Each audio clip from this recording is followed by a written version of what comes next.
In the great movie Casablanca, we encounter the phrase, "I'm shocked to find gambling here." I have to say, sitting through this hearing and listening to our Democrat colleagues say, I'm shocked that anyone would think there was weaponization at the Department of Justice or the FBI. It makes me wonder where my Democrat colleagues have been the last 4 years. In over 200 years of our nation's history, we've had 47 presidents. Mr. Blanche, of those 47 presidents, how many not named Donald John Trump have been indicted?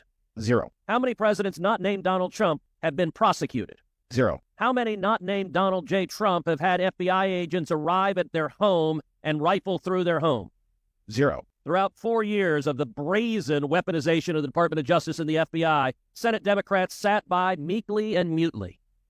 Understand, President Trump wasn't indicted once, he wasn't indicted twice, he wasn't indicted 3 times, 4 separate times by partisan Democrat prosecutors who were terrified that the American people would vote to reelect him. You heard just a minute ago my friend from Vermont ask you to defend the good men and women of the FBI. I agree, you should defend the good men and women of the FBI, and I'll tell you, I've heard from FBI agents who are horrified at an institution that had built a reputation for integrity being cheapened by being turned into a political weapon to attack the opposition of the Democrat White House.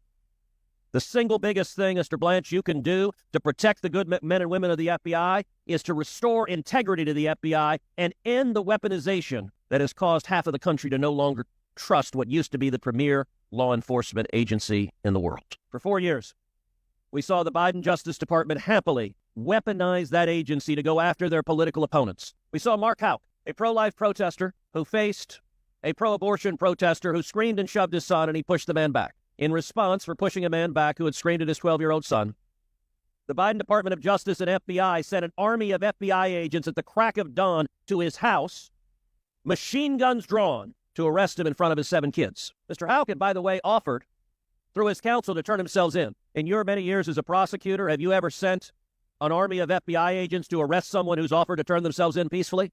No. And yet no one at the Department of Justice seemed troubled by that. They happily authorized that. And not a single Democrat on this committee, to the best of my knowledge, has ever asked one damn question about it. When the National Association of School Boards sent a letter to Joe Biden complaining that parents were unhappy by their radical policies that were happening to children, within days, the White House sent that to the Department of Justice, and days later, the Attorney General sent a formal memo to the FBI saying, target parents. I want you to go after parents who are exercising their First Amendment rights. And we've had moms and dads all over the country who've had the G-men come knocking on their door because they had the temerity to exercise free speech.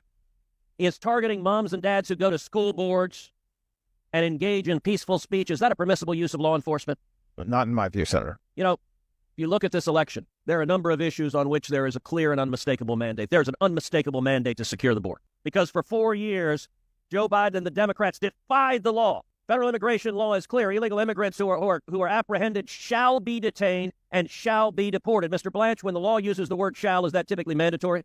It is. And what Joe Biden did is something no president in the history of our country has ever done. He refused to follow the law, released millions of illegal immigrants into America. He released murderers. He released rapists. He released child predators. He released Venezuelan gang members. If Joe Biden and the Democrats had been willing to follow the law, Laken Riley would still be alive instead of being murdered by a criminal illegal alien released by Joe Biden and the Democrats. If Joe Biden and the Democrats had followed the law, Jocelyn Nungary in my hometown of Houston, beautiful 12-year-old girl, raped and murdered by 2 illegal immigrants, Venezuelan gang members, Joe Biden had in custody and released. No president has ever done what Joe Biden and the Democrats did. And by the way, not a one of my Democrat colleagues, to the best of my recollection, ever asked one question about why the Department of Justice was refusing to follow the law. Mr. Blanche, is the Department of Justice doing its job if it refuses to follow the law and defies federal immigration law? Not in my view, it is not. We have a clear and unmistakable mandate to the voters. We will secure the border. We will stop releasing criminals and rapists and child molesters into our community. And there is a clear mandate. We will end the weaponization of the Department of Justice and the FBI.